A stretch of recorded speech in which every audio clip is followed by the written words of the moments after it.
Hi, I'm Pallavi Simmons, your makeup expert with Glamorous.com. There are two crucial factors to great makeup. The first one being choosing the right products, the second one being applying them the right way.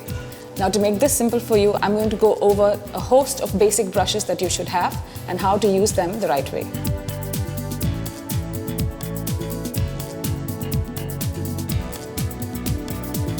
So we're getting on, Sanchita, with the more terrifying part of using brushes, I think, for most people, and that would be eye makeup. Yeah. Although it's not a necessary thing to do, I would use a little bit of powder under the eyes, because for somebody that's trying on eye makeup, this is a great way to prevent falling eyeshadow from sticking to your skin. So tiny amount of powder, which you should not forget to dust off with a powder brush later. Let me just tell you that the theory remains the same. Again, flat brushes for heavier application and deposit of color, and rounder brushes for softer finishes on the eyes. So washes of color, blending two colors in, this is a great brush. This is called a small eyeshadow brush. It's a paddle brush again. So I'm just picking up product. Now with a flat paddle brush, don't ever use the tip like this to pick up a product. You're ruining your brush. So use the paddle, pick up your product, apply the product. So place it as you would if you were using your fingers. So kind of sweep it across. And using the flat of the brush, use it where you normally would put your highlighter.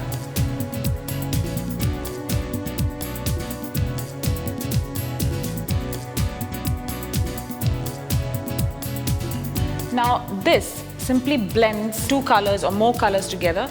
And another thing that a rounded brush does is that it gives you a softer deposit of color. So I'm just coloring the corner of her eye, again using the flat brush. This is to show you how you can mix two colors using an eyeshadow brush. Okay, so as you can see now, there is a clear separation between colors. So you want to use a round brush to soften those corners, edges, and make it a soft finish. Make sure that you don't press into your eye. So you don't want to push anything into your eye or push the pigment into your eye. You actually want to soften, give it a softer focus. So I'm just going to show how you can use a liner brush, because this is also very important to create shapes on your eyes, especially if you like winged eyeliners or if you like very precision eyeliners. I do understand that most eyeliners come with their own brushes, as in wands that actually deliver the product, which is great as well. But having said that, professional brushes do have a little bit more bend. This bend actually helps you create shapes. Remember that brushes that are long need to have color along the entire length of the brush. So you just have to pick up the product also along the length of the brush. Make sure you have the excess off, and then paint your eyeliner as you normally would. Now Sanchita is holding the brush in absolutely the perfect way. I noticed that most people that use liner brushes tend to use the point, again, even on the eye. So you actually have to angle the brush slightly like this, so you get the sweep or the length of the line really spread across the eyelid. Now just to give you one little extra tip about a liner brush. Why does a liner brush have a tip then? Firstly, because the bristles are long, so it's bound to have a tip. Secondly, the tip is great for painting in spots that you missed. For example, she hasn't missed a spot, but I'm just showing this so you know. It's a great angle to go and kind of work a bit of the black into that tip. In the event that your product has dried up on your brush, just always keep tissue handy. You just want to take off the excess product so your brush gets back to its nice, flexible self.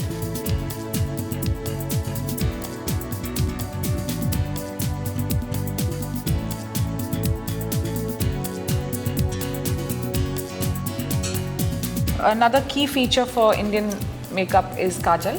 I think most people have progressed from wearing kajal just as a kajal to smudging it, making it more intense, more smoldering, more captivating. So I'm going to show you how you can use a smudging brush. Basically, it's a tuft of hair that's very tightly held together in a mound, which is sharp at the top. Now, there's a reason for that. Now, the tip is used to kind of soften the product that you're using. And as you can see, there's a small incline along the brush, which is quite tapering. Closer to the eye, you use the tip so it stays dark. And as you taper down, it softens. So on her, I'm going to use a generous amount of kajal. Now just remember that if you're going to smudge a kajal, you need to have enough product to smudge at all. So as you can see, I'm going to do a fairly thick amount of product here. and take it to the absolute corners of the eyes, both ways. By using this brush effectively, you keep the darkness close to the eye, but you softly diffuse the rest of it to a smoky effect.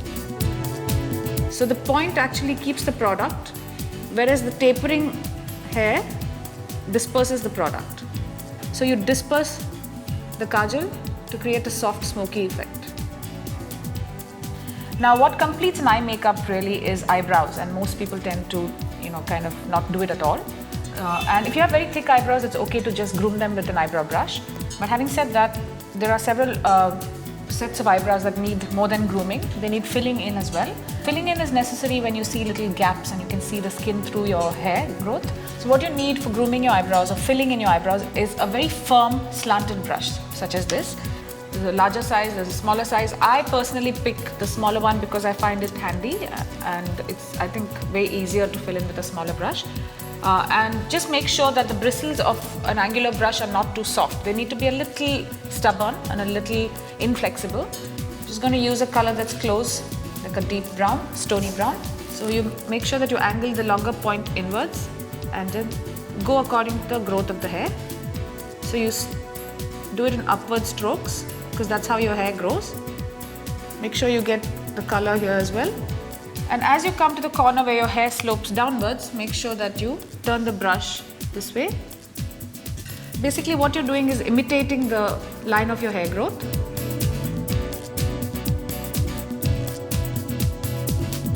Now we're going to progress to the cheeks, which is quite simple. I think most people do know how to use a blush brush, but having said that, a small slip could cost you a whole shape of your face.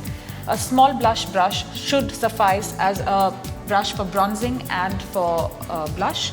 So I'm going to use one brush and show you how both products can be applied. Now the important thing is to learn where to dip. So you dip this part.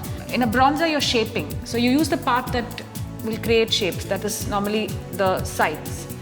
And place the color in the hollow under your cheek. Of course, if you want to make your face narrower, you just pull the color in. The minute you use the rounder part, it's going to get soft and it will give you a more rounded appearance versus a sculpted appearance.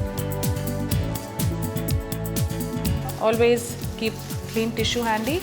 You want to take off the color, because what if you're using a pale blush and you don't want the bronze to be all over your face? So just make sure you get most of the color off. So I'm going to just use a pale color such as this. Now when you're using a blush, then use the round because you want the color on your cheeks. And now you can use it in rounded motions and blend it in with your bronzer. So you create a diffused effect. So there's no shape, there's no specific shape. It's more like how you dust powder. Just be mindful that if you're using a blush brush for both products, it has to be a small-headed blush brush. If you use a large-headed blush brush like this one, you cannot really use this to sculpt and shape because of the large rounded head. Well, coming to the last brush on our basic brush kit tutorial. There's a lip brush, which I think most people either don't need because we tend to just wear your color in, or most people just simply know how to use a brush. Now again, lip brush is a paddle brush. It's flat and the fibers are really stuck together, so you can actually pick up the lipstick and paint over. Now this lovely curve that you have on a lip brush is meant for you to be able to pick up product using the flat of the brush. This actually helps with the precision and also to paint in the corners.